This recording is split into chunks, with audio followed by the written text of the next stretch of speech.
Hey everybody, welcome back to Tim Travels. I'm your host Terry. So I'm coming to you from Newville, Pennsylvania, right off of 81. I'm at there's a FedEx facility like on the same like entry street, and I'm at the Geodis warehouse. And I am in a dock, but I could tell you that I really don't want to come back to this place again. So they have, it's kind of dumb because they have these signs all over it say no cell phone, like on the property, no cell phones, no weapons. I'm like, well, that's kind of dumb. But anyway, because like I don't think anybody thought that through.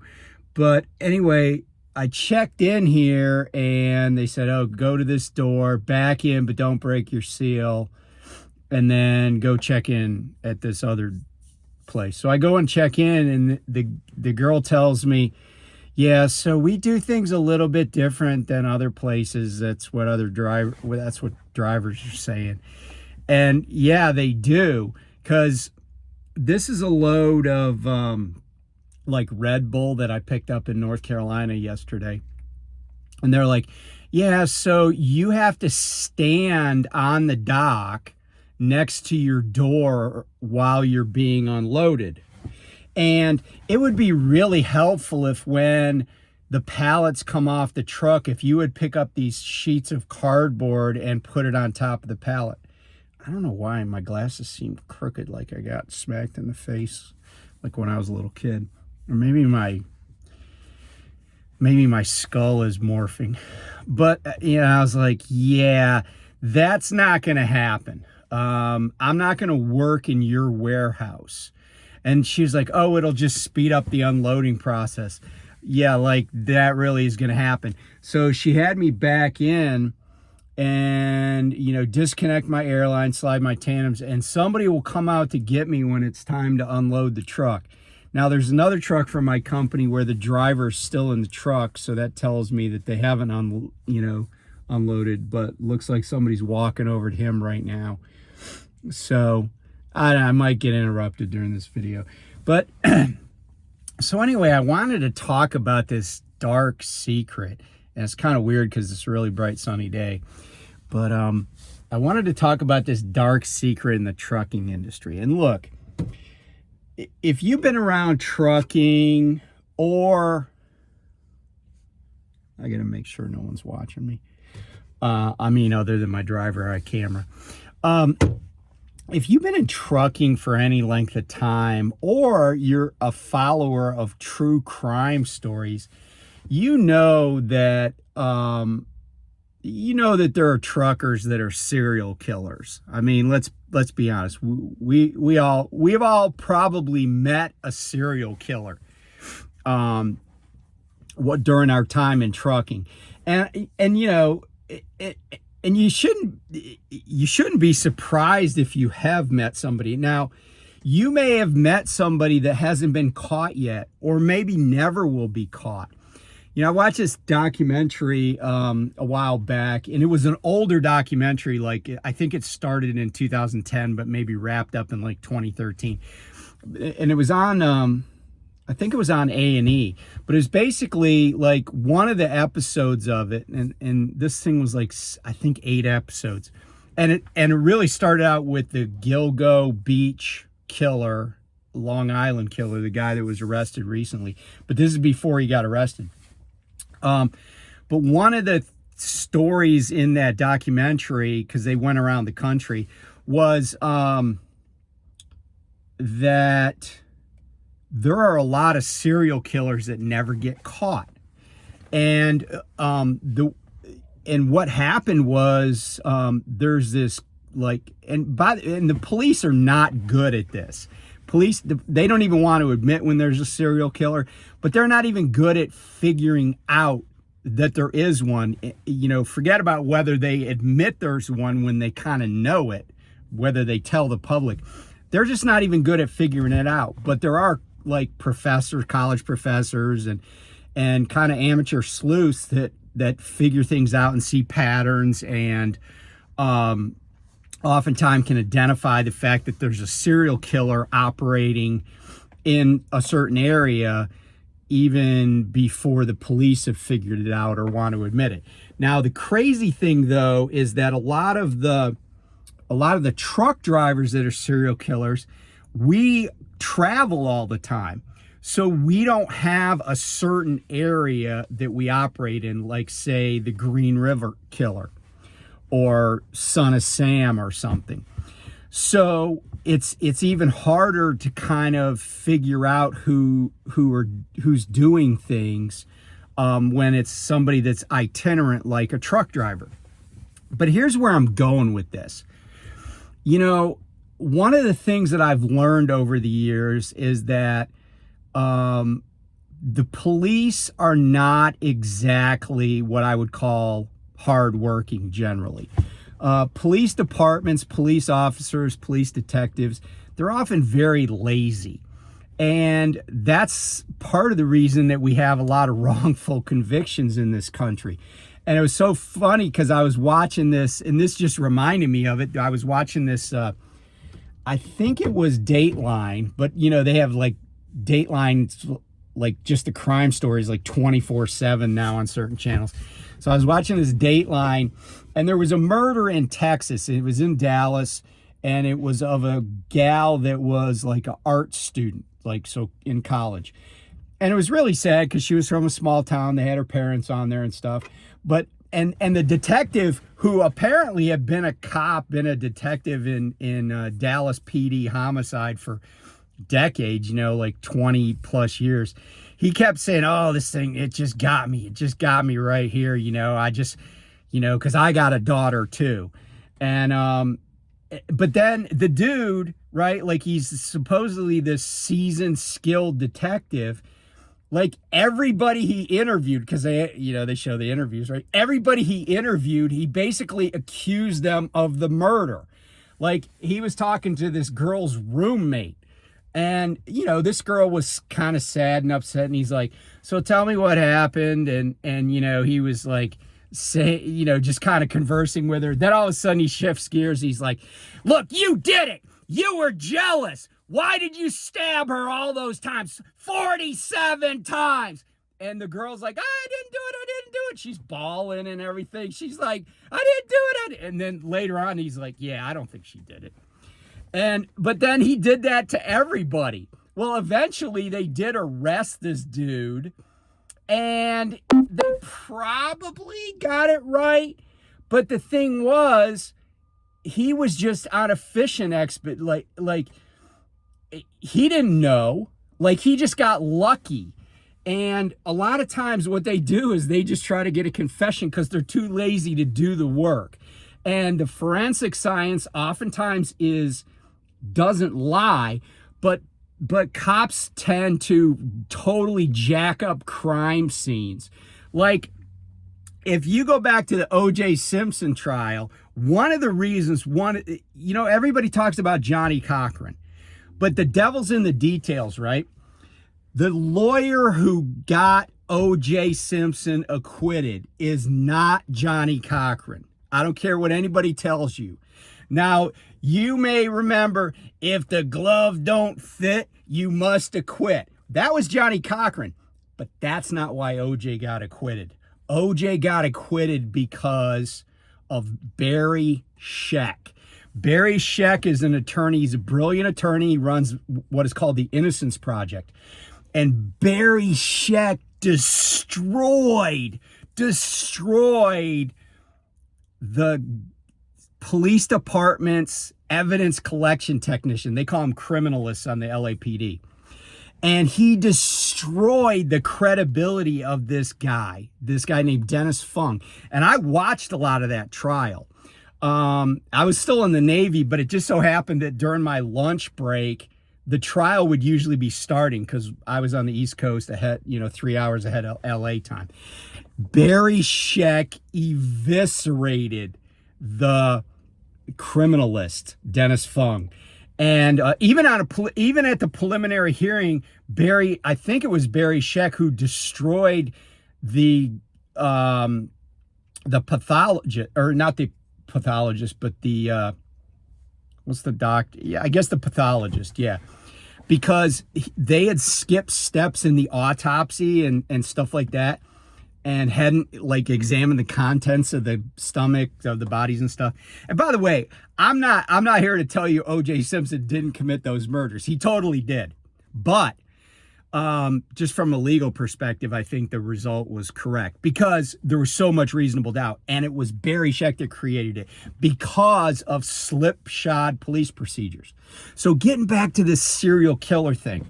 So what I also realized is that because cops are lazy, if somebody's willing to admit to a crime, like if you ever watch the first 48, if they don't get a confession, oftentimes they don't get a conviction. Sometimes they can't even get to trial.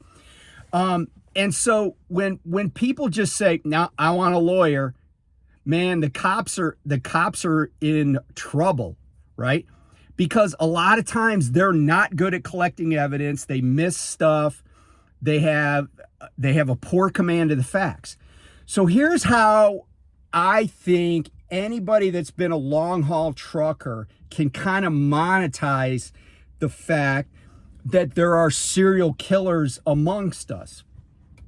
And it's this. And there's a case called, there was this guy named Henry Lee Lucas. And Henry Lee Lucas was mentally challenged, but he was also like, I mean, he was crazy, okay? Henry Lee Lucas was executed in the state of Texas for a murder. And probably he was guilty of the murder, and he had killed his own mom earlier in his life and did prison time, got out, and then he was executed for a later murder. But here's the crazy thing. Henry Lee Lucas, before he was executed, because he was a kind of a simple guy, before he was executed, admitted to like dozens and dozens of murders from all over the country. But here's the thing, and because I watched the documentary on it, Henry Lee Lucas, like, he'd be like, "Oh yeah, I think I killed somebody in Nevada that one time." And so then, like, cops from all over Nevada that had unsolved murders would like descend on the death row in Huntsville, Texas, and interview Lucas. And then a lot of times they would take Lucas under guard and, you know, wearing handcuffs and stuff, and they'd take him on what I would just call field trips. And they'd be like, "Henry, do you recognize this area?" And when you watch the video of this, they were totally feeding him information and leading questions. "Henry, does any of this look for?" He's like, "Yeah, I might have killed somebody and left her body in this area." "Well, look down in this ditch. Does that ditch? Oh yeah, that ditch looks familiar. Now tell us what you did here." "Oh, I killed that girl and with the black hair, and I threw her down there, and her panties were around her ankles." "Well, is it possible that maybe you're confusing her, and this girl probably had blonde hair, right?" "Oh yeah, that's right. She had blonde hair." And then they would just ask him all these, and so he would be admitting to stuff because he was already scheduled for an execution, right? So he was just getting like these field trips. So what I realized is that because the cops just want to check a box, they don't really care. They don't care if you killed somebody. They just want to clear that case. And so, you know, they would go to a guy like Henry Lee Lucas, who was already a dead man walking, and they'd be like, "Hey, did you kill this girl in 1968 in Sonoma County, California?" "Oh yeah, I remember that well." Check. He can't even find Sonoma County on a map, you know. "Hey, well, there was this girl murdered up in Rock County, Wisconsin, back in 1974. You ever been up to Wisconsin?" "Oh, heck yeah, I was up in Wisconsin. We killed a couple people up there. Yeah, we just threw that girl's body in the ditch." Well, and they'd be like, "Oh yeah, check, right? We solved this murder." And they'd go tell the families, do a press release. They'd be like, "Henry Lee Lucas, he's already on death row, so we're not going to try him again." Well, they weren't going to get a conviction either way, you know, because the guy wasn't credible, but he would admit to stuff. So what I realized is that if you're a truck driver, if you've been a truck driver, you don't even have to have done it for very long, right? I have been in all 48 of the continental United States. I've been in every state. So what I think is that on my deathbed, what I'm going to do is like let's say if they're like, hey Terry, you got cancer, I'd be like, okay, what are we going to do about it? Well, there's not much we can do, because let's say it's pancreatic cancer, right? Like no one survives that. It's just a matter of, it's going to be weeks, months, maybe years, like with Steve Jobs, but it's not going to be terribly long time, and I've never heard of anybody having remission for that. So let's say they diagnose me and they say, hey, you got pancreatic cancer. I'd be like, all right, so I got 6 weeks to 6 months to live, right? I mean, just the numbers don't lie, right? So I'd be like, well, I would start copping to murders. And here's why. Because, if I'm like, oh, well, oh yeah, I was in Oregon a few years ago, or I was in Idaho, or I was in Massachusetts, because they all got unsolved murders. All I have to do is dig up a few facts, like a few newspaper articles, and just start saying stuff about it. And here's the other interesting thing, though, is that, yeah, I might get arrested, but I'm terminally ill, and I can make money from interviews, right? Like, and people say, oh, well, they're not going to let you get paid to get interviewed in jail. Aha. But if I'm out on bail, they're like, yeah, he's not a flight risk. Maybe he's a serial killer, maybe not. But my family, right? Like my wife, my kids, my neighbors can all make money, because they can get Entertainment Tonight, Dateline NBC, you name it, all the shows, right? TMZ, whoever it is, right? All these shows will pay for interviews with people that were close to a serial killer. Like, there's a dude that did a Soft White Underbelly interview that he was a victim of John Wayne Gacy, but he escaped. And the thing is that he has a story to tell, right? And he can get paid for that story. So if you're terminally ill, the cops aren't going to figure these cases out, right? Because like Bill Curtis says on Cold Cases, on the intro to Cold Cases, only 1% of them get solved. So, we already know that these cases, the vast majority of them are never going to get solved. And if they do, a lot of times these cases, I've heard of so many cases recently where they're like, yeah, with DNA, we finally figured out who it was. It was Joe Blow. And Joe Blow's been dead for like 11 years. Like, so there's no justice, right? Somebody's loved one was victimized. There's no justice. So if I just admit to a few heinous crimes, but it generates income for my family, and they're like, oh, well, so and so, that was Terry's daughter, Terry's son, and they didn't even know they were living with a serial killer. Because like the daughter of BTK, she's been interviewed, and then that my kids could say they hate me or whatever. It's all good, because as long as they're getting paid, right? Like, somebody wants to come interview you, you're like, you got a publicist, right? You're like, yeah, I'll sit down with you for $5,000. I mean, it's a great way to make money, and it's if the police aren't going to solve these murders anyway, then where's the harm? So use the fact that truckers are serial killers to your advantage. Now, I will tell you that there might be somebody from law enforcement that doesn't like me because of what I'm saying, and they're like, oh, you're a heartless bastard, and I might have to start investigating. And my response is, I don't have pancreatic cancer, but I'm not worried about an investigation. Because then you actually got to come up with some facts. But once somebody's done for, man, just let her rip. Make some money off your unfortunate circumstance and the fact that you were an over-the-road trucker. So by the way, if anybody's watching this that is an actual serial killer, let me just say this: stop. Just stop hurting people. Stop doing bad things.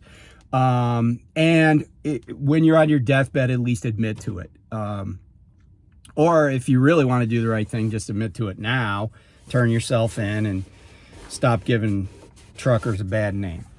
So anyway, be safe. Stay away from serial killers if you can. And I gotta do a Christmas special about the Prime Christmas raffle this year. So that'll be coming up shortly. And I probably can tell you a story about a murderer that I met. And the funny thing is, I met this murderer not really because I'm a lawyer, but more because I was just, actually, at the time, I was also a financial advisor. And I met this guy at a social event, and I'll share that.